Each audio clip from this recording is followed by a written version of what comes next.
Hey, good morning and welcome to Just Talking 24, page 49. This week is inspired by a phone call that I had with my friend.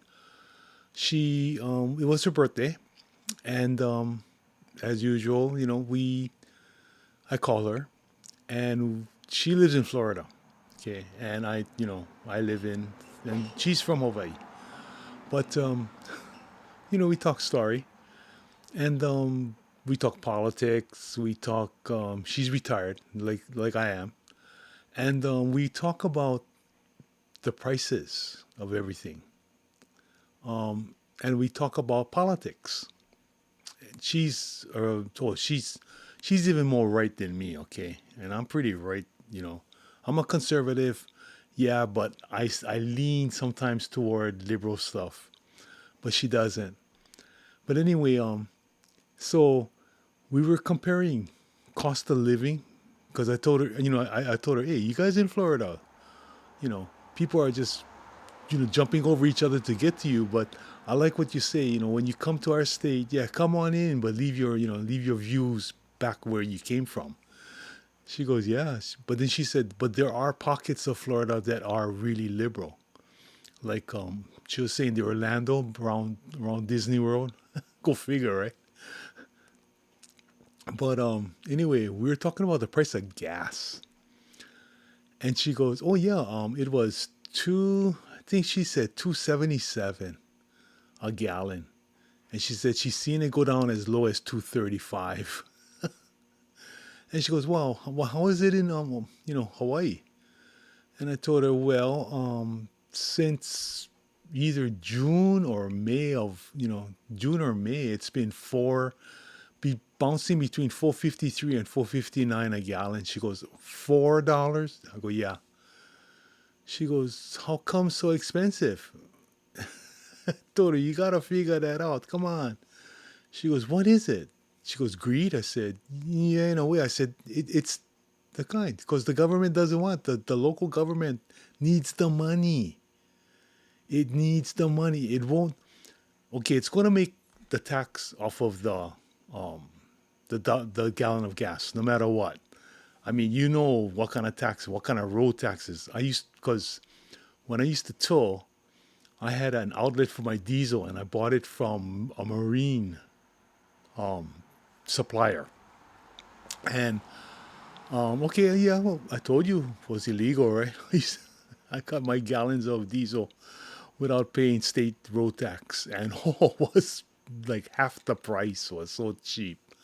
But anyway, yeah, our state taxes, the taxes that they have on a gallon of gas is ridiculous. So, whether the thing costs $2 a gallon or $4 a gallon, they're gonna make the same per gallon, right? But where they're really gonna make the money is that these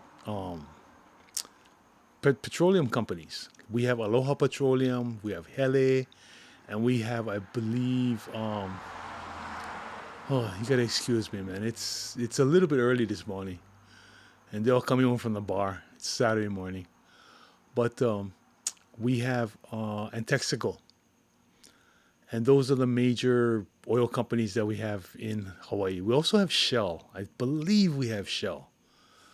But anyway, these companies not gonna. They're making big bucks, right? Because they can get the gas for $1 a gallon and they can sell it for $4.53. So their profit margin is great. And the legislature, nobody's pressuring them to bring it down. Why? Because they pay general excise tax on the gross, not not on the kind, not on their net. It's on their gross. So Hawaii needs the money. Our legislature spends so much. We're a democratic state. Okay, we have, besides tourism and the military, we have no real sources of income. Really, it's a whole big pot of Peter robbing Peter to pay Paul. The money just goes around and around. That's what I mean. They talk about self-sustained agriculture. Well, you need land for that. And when you live on volcanic islands, hard to get real acreage. You know, the last great acreage we had was the uh, plantations with the sugar cane and the pineapple. And what's happening? Oh, they're tearing them up to build houses. How are you going to plant now when you got houses, right? So our legislature really doesn't know what to do. So she goes, oh. And then we were talking about Minnesota and what a fiasco that is, right? And I mean, they're a democratic state just like ours. And I said, hey, that's nothing. And I told her about the auditing of the Department of Education in Hawaii, where they brought in an independent auditor, and the auditor came down and they they um they said, well, yeah, your Department of Education is a mess because I mean we're spending billions of dollars, and they wanted it audited. Where's the money going? Came up with the same thing. We don't we can't audit your Department of Education. It's got too much bureaucracy. It's got too many layers. It's got too many ways it's going. There is no plan for your DOE. And so our legislature said, well, thank you very much. And they haven't done anything about it. So I thought, yeah, it's the same thing in Hawaii. Just that the people, I don't know, the people just, they're too quiet. Because of our Japanese, well, our Oriental upbringing, no make noise, no make trouble. And even though the politicians are Oriental, they see this, but they don't.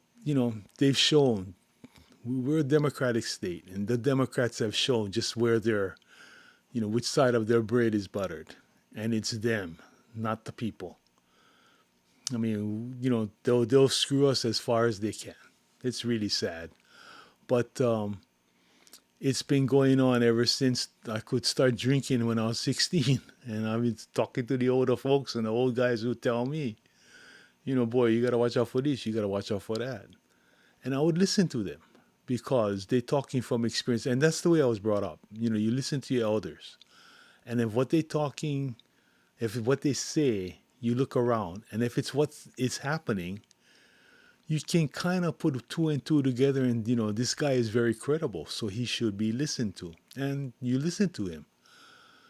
That's the way I was brought up. But, well, today is way different, as you know. But what's going on in Minnesota, all this fraud and thievery and downright, I mean, somebody got to somebody got to pay. And I'm not talking just not be reelected. I'm talking about, getting charged. And the thing that angers me the most about it is that they use homeless, they use kids with autism, and the food banks. You know what I mean? All the stuff that hits, I guess, the nerve, and they weren't even helping them. All the money was going back to Somalia, yeah.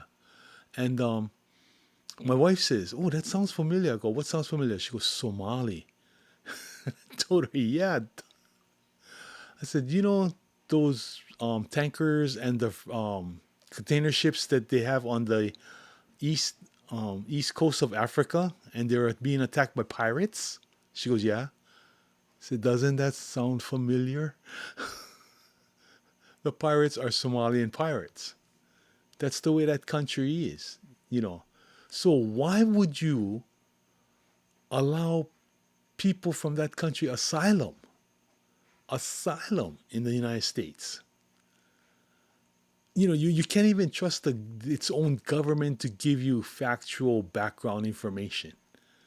That's like us, trusting Fidel Castro, right? Yeah, gave us all his criminals. Same thing.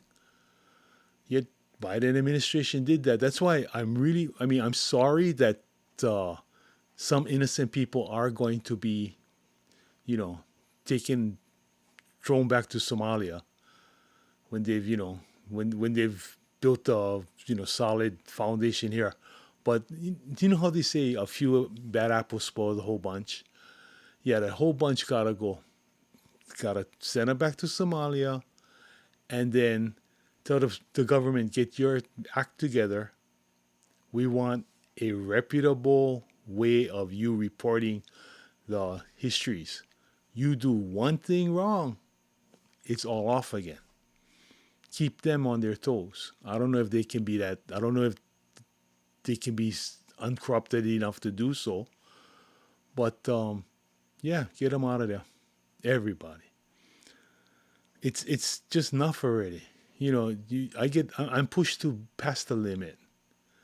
It just doesn't. I'm so unfazed. Even the homeless. I'm so jaded to the homeless now. They come up and they tell me, they ask me for money. Oh, before I have been known to take people, like they're hungry. Oh, brother, you can spend some, spare some, uh, you know, spare change for food. Tell them, you hungry? Yeah, let's go. And then I've taken them into drive-ins. I tell them, order what you want to order, and I just buy it. I mean, no big. I mean, that's when I was towing, and I was all over the island, and I do that because this was back in the '80s, and when in the '70s and the '80s and the '60s, you saw homeless people. They really were hard on, was really hard luck, and these were elderly people. They weren't the young 20 something year olds. They were older, So yeah, you know, come on, man, let's go eat, and we take them inside and sit down, talk story. They don't smell the best, but hey, neither do I, right? I mean, I've been out on the road. But yeah, the people they look at you weird back then, and we eat, and afterwards, tell them they tell me thank you, and I told them, yeah, you have a good day. I hope it turns around, because they tell me their life story and everything that was wrong with them and everything that happened to them. But that's how it used to be, and I used to really care. Now, when I get these 20 something year olds saying, oh, brother, can you borrow, can you spare some change? I tell them, no, I don't got no change. I only use a card. Or I tell them, why aren't you working? Because I've been working since I was 14 years old. And you don't look handicapped. You don't act handicapped. You're walking around. Yeah, sure, you kind of yogore. And yogore, is unkept. That's what it means. It's a Japanese word meaning unkept. I said, yeah, you kind of yogore, but brother, clean yourself up, clean up your act, and you can be a positive addition to our society. They don't want to hear that. I just asked you for some change, and they walk away. You know, I mean, public assistance. Don't get me wrong, because my family, we did do public. We were, and I don't remember this because it was way back in the '50s, before I was born. Um, my mom met my dad at the telephone company, and they got married, I believe, in 1953, 52 or 53.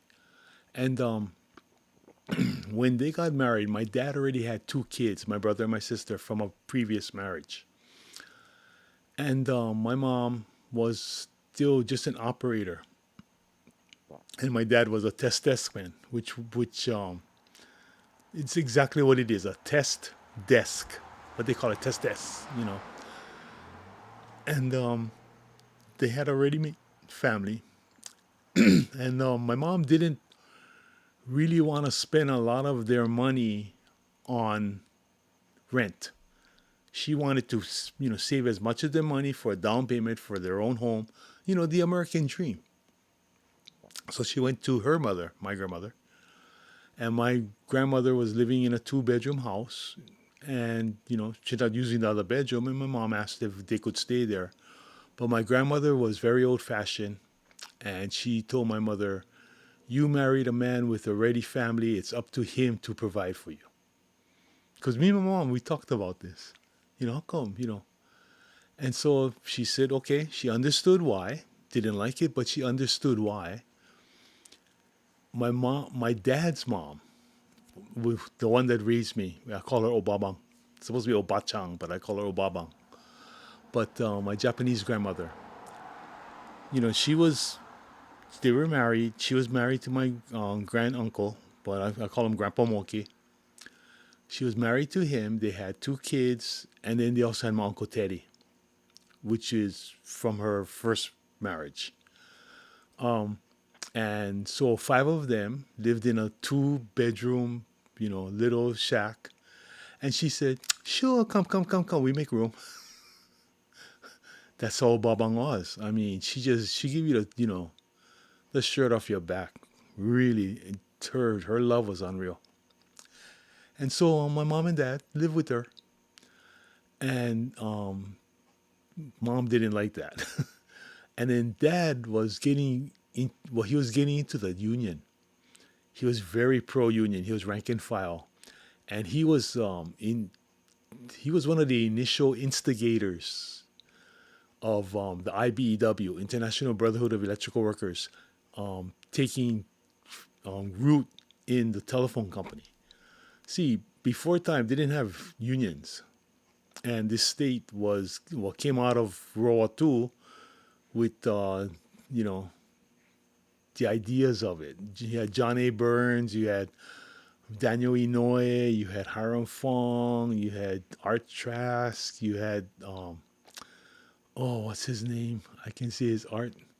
Well, David Trask, excuse me, David Trask, and oh, I can see Fat Boy. Who's Fat Boy's dad?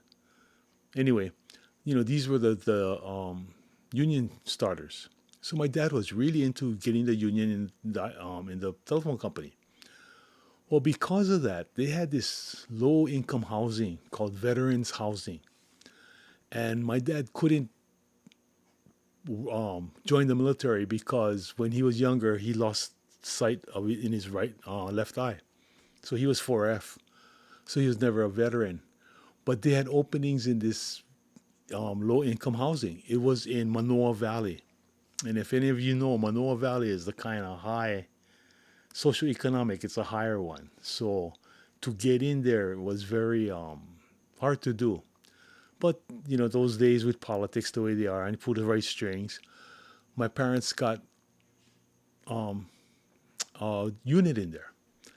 And mom hated it because, it's low income housing. You got a central you don't have your own washing machine. You got to go down to the laundromat and all this kind of stuff. And so mom just didn't like it. So they both worked really hard, saved all their money. There's one thing, my parents very frugal. That's what they taught me. We were brought up, if you want it and you can't afford it, you go work, you earn the money, and you buy it. If it's so expensive, really, reevaluate your needs. Do you really need it? Yeah, that was my mom. And she didn't believe in fact, they didn't even have a credit card. I remember the only credit card they had was from Sears and Roebuck. Yeah, they never had a credit card. Even myself, I didn't get my own a credit card until I was 30. I had credit. I had credit at the bank. I had credit at the credit union because, like, mom was she was one of the board of directors at the Hawaiian Tel Credit Union. If I needed a loan, she would co-sign the loan, and I would get the loan and I would pay it back. And she told me, you pay back as much as you can. Okay, to give you an example, this house that I'm in right now. They bought this house in 1956. Okay, 1956. In 1968, they paid off a 30-year mortgage. Do the math. It's only 12 years. In 12 years, they paid off a 30-year mortgage because every spare dime that they had went. I mean, you put some in your savings, and the rest goes into paying the house. My mom did not like being in debt, and she taught that to me. I don't like being in debt, and she said because being in debt is two things: either you're living way above your means, okay, and then you also in the control of the person who has your debt. Yeah, that's true.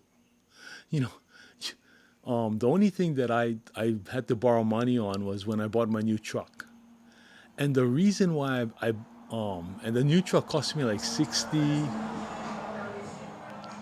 Sorry about that, but the new truck cost me just about 65,000, 60 something thousand, And I financed the whole thing. I could afford it. I mean, I could have just paid it off, no problem. But the reason why I financed it was for taxes. My accountant said, no, no, no, no. Why tie up your money? Okay, borrow from the money, pay it back because you can afford the payments, no problem. The payments going to be nothing compared to what, the kind of money this truck's going to make. But he said, yeah, so just pay it and we can write off the taxes, the interest and everything. He says you get depreciation. He says it's just do it that way. And I listened to him. When I bought my new car, that also because I bought my wife's car. Excuse me. I put it under my company, and I wrote it off again. You know, when you own your own company, you can write off quite a bit. I took my wife's grandparents to the mainland, and they were consultants to my company, and they were because they would always ask me, especially Papa, their grandfather, because he was a supervisor at the cannery, and he understood a little bit of business, and he always was worried of that how's my business doing. Even though I said, Papa, my business is doing okay. No, how are you doing really? And then when we were up to Vegas, we had to stop, and I stopped in at a local towing company there, just to talk story and to see what the new things were coming out in towing. And he went with me, and I explained to him, as best I could, the tow straps, tow strings, and hookups, and blocking tackles and stuff like that. But yeah, he was pretty. He because he was in the mechanical things, the mechanical side of the cannery. He ran the Janaka machines, and he and stuff like that. So he was kind of interested in that, and he would tell me that oh, very good, and our whole entire trip was written off. I made them you know consultants to the company, all written off, all legal. So owning your own business does have its plus, have its minus. But the thing was, we were in that housing, and my sister remembers the housing. I don't, because I was just born. You know, she said no. We were only over there maybe not even a couple of years. Mom wanted out, and that was the purpose of public housing, to give you an assistance, and then you bag. You go on your own.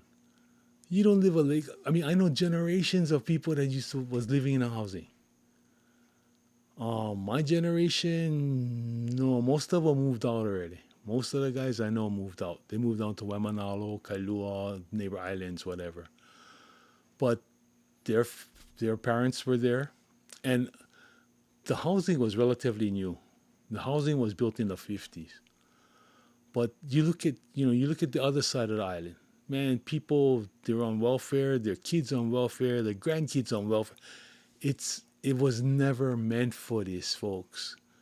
And then you look at Minnesota where the money not even going to them. The money's going to, back to Somalia to back up terrorism. So yeah, my friend and I, and her name is Debbie. Hi Debbie. But we had a good talk. I haven't had a talk like that in a long time, and she she understands. See, that's the part. When I try to talk to my friends around here, they they don't. I don't know if they don't want to know, or they just not interested, or they just leave it to our legislators. The Hawaiians. They're not going to screw us. Guess what? They are screwing us. But yeah, you wonder how the people. And she goes, yeah, how do you guys do it? I said, well, look at us when we were growing up. We were taught, you don't be flamboyant. You just don't live high on the hog. You Um, I got a couple of, classmates that, got ahead, and they moved on, and they're doing good. But yeah, that's just the life in Hawaii. You know, like my housekeepers at the hospital. They all got the Gucci bag and the Cartier and the coach and all that. I thought, but what you get inside? well, not spider webs, use Kleenex, stuff like that. No money. And then you ask them, when you go back to the Philippines, you guys take those bags. They go, you crazy or what? No. Well, why not show off what you got? They go, that's the problem. You show off over there, they conk you for it. I said, so it's all, yeah, it's all a front. It's all a show. It's all for show. And I rather just, just live simply and keep a good, keep a good rainy day fun in case the rain comes. But more often than that, it's just the way that we are in Hawaii. But the corruption in Minnesota, I got a feeling if they ever did that to Hawaii, you'd find the same thing. Really, maybe not as big because our population is like Minnesota's population about 6 million, just under 6 million, and Hawaii is just over 1 million. But when Inouye was here, he brought in some big bucks. I mean, he was in charge of the Ways and Means Committee. So we got huge contracts, and the people got spoiled because all this money was coming. Now, with Mr. Trump as president, the money's not coming. And our legislatures just don't know what to do. Right now, we have a union a fight at Kapilani Medical Center, which is for the women and children's hospital. And they're in day 50. And it doesn't look like the union's going to buckle on this one. I think the union saw what the federal government did, the Republicans did to the Democrats. I got a feeling that was a good motivator for the union, for the hospital. And, they're part of a healthcare system that's making money, billions, if not trillions of dollars. I want to see how this thing phase out. The union gonna back off. The union gotta back off. And if they do, the next union gonna have it even harder. Yeah, you know. But you gotta have a limit someplace. You gotta stop someplace. Yeah. But anyway, that's our week in Hawaii. That's page 49. Sorry about all the noise. I mean, usually, not the big trucks and the loud trucks and everything are not going home at this time, but this today they are. And I just want to say, hope you guys have a good week. Getting ready for Christmas. I am. Actually, I'm getting ready to make my joke. My joke is going to be made next week. Last of the turkey. Yay. But anyway, I hope you guys have a great one. Be kind to each other, love one another. I don't know what next week's gonna be. I wanna attack something, but I don't know if you guys are gonna be willing for it. Yeah, I'm gonna be attacking astrophysicists with just my ideas. Show me, tell me if the thing holds water or not. But as the rest of as usual, like, subscribe, tell your friends about it. And I'm following X now. I'm getting more followers on that. I just don't know how to break into them that I have a YouTube page on X, Conflict of interest? I think not, no. But anyway, you guys have a great one. And as I always say, hui ho, ma'alama pono. And of course, from my heart to yours, aloha. Love you, and I'll see you next week. Bye-bye.